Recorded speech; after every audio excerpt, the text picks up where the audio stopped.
I am beyond excited for this stack of books. Hey everyone, welcome back to Andrew's Wizardly Reads, and today, guys, we are going over the February TBR. I should start calling these MBRs, mainly because I am such a mood reader, but we're going to stick with the TBR for right now. Before we get into this, please do me a favor, like this video and subscribe to the channel, as it does help the channel grow. You can check the description box down below for links to all the social media. So with that out of the way, we're going to dive right on into this amazing stack of books, because I am really excited. Essentially, at the time of recording, I have yet to start book 2, but I still have enough time to get to book 2, so I would like to get to book 3 of the Saxon Chronicles. This is Lords of the North. This will be Uhtred's third outing out of 12, so I'm slowly just chipping away at that stack of books, that massive series. Historical fiction, very good, wry humor, we're here for it. Again, I don't know where we're currently at with Uhtred, because I haven't gotten to book 2, but I would like to get to book 3. Then we've got the video I asked you guys to kind of to vote on, like, half of my TBR. And out of that video, 2 very clear winners emerged. And that was Lightbringer and Disquiet Gods. So a good, healthy dose of sci-fi will be read in February, which I'm really looking forward to. I mean, these were just the runaway winners. Everybody wants me to read these. I've heard that Lightbringer is a good return to form. It's a nice course correction for the Red Rising series, and everybody just said Disquiet God slaps. So I'm very excited to get into these. These are both book 6 in epic sci-fi series, so I will be reading these as well. Very excited to get this, especially where we left off in Ashes of Man. Oh boy, like, talk about heavy hitting. And then Dark Age was just such a gut punch. It was a glut of darkness to the point where, like, it's my least favorite Red Rising book, and I'm really hoping for a great course correction in Lightbringer, which I hear it does phenomenally well. So there is that. I'm very excited for that. Then we've got of course, 3 pieces of manga, which I have backwards, excuse me, but we've got the 3 here. We've got volumes 4, 5, and 6 of One Piece. We've got volume 4 right here with this gorgeous cover art. We're going to be finishing up Syrup Village here.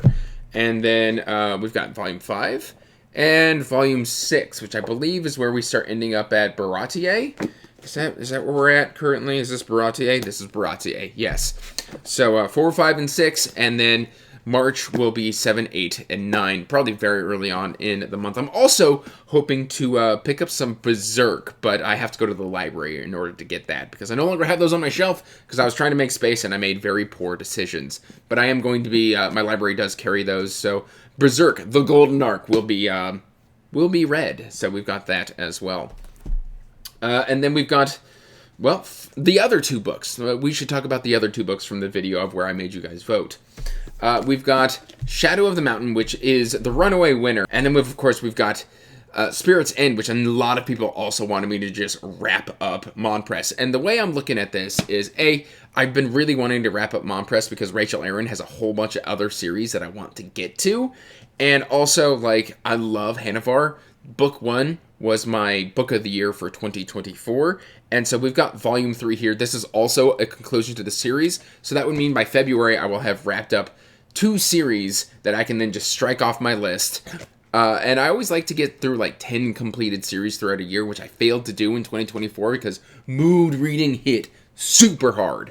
But yeah, I would like to get these 2 completed, so I'm actually going to do 4 books from that video in my February TBR, because why not? I feel like this is a good plan. Nothing could possibly go wrong here. I don't know what I'm saying. That's an awful thing to say. We've then got the first book in my Patron book club. Again, if you want to join the Patreon, it is linked in the description box down below. You can join if you just want access to the book club. $1 a month, and you get access to pretty much most of my Patron content.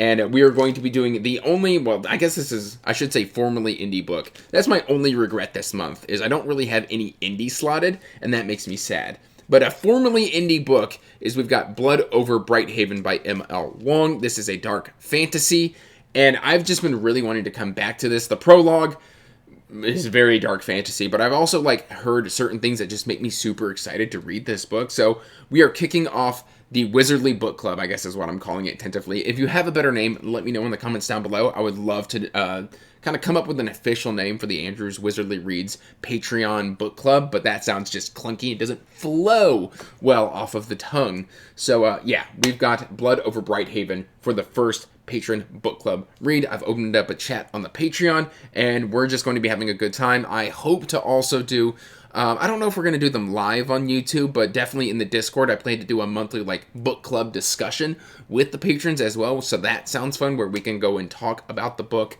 or just goof off and hang around and turn it into a patron call. Either way, it's going to be a good time. So Blood Over Brighthaven is kicking that off.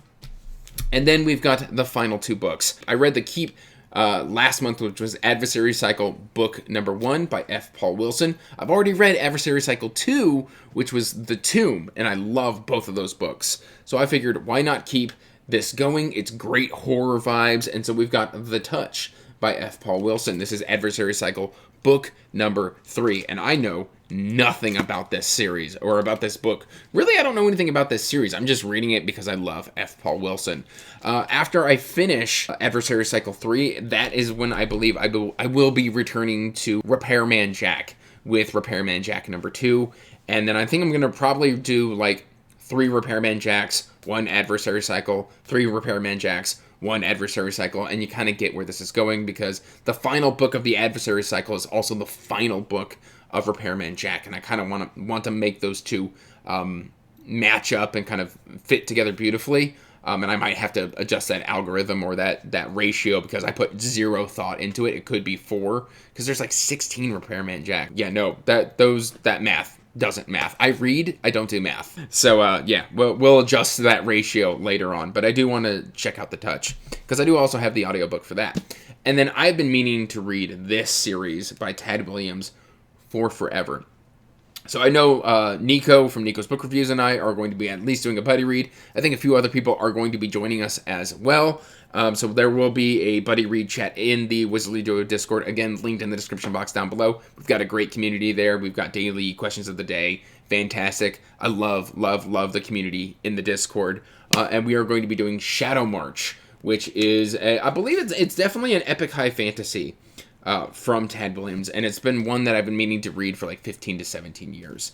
So all of those books, sounds like I'm reading a lot, doesn't it? But at the same time, it's really only 8 novels and a bunch of manga. And I think that is a good ratio, because I can read a volume of One Piece in an hour, and if I do the Golden Arc, 1 volume of Berserk a month through my library, I think a full volume of the deluxe editions I think my library has takes me 3 to 4 hours, if that. And so this is a very manageable stack of books, and I am feeling particularly good about it. But let me know in the comments down below what you are planning to read in February, and I hope you guys are doing well. Till next time, peace out, stay magical, bye. And as always, I want to give a huge thank you to my patrons. Thank you for supporting my passion and my hobby. It means the world to me.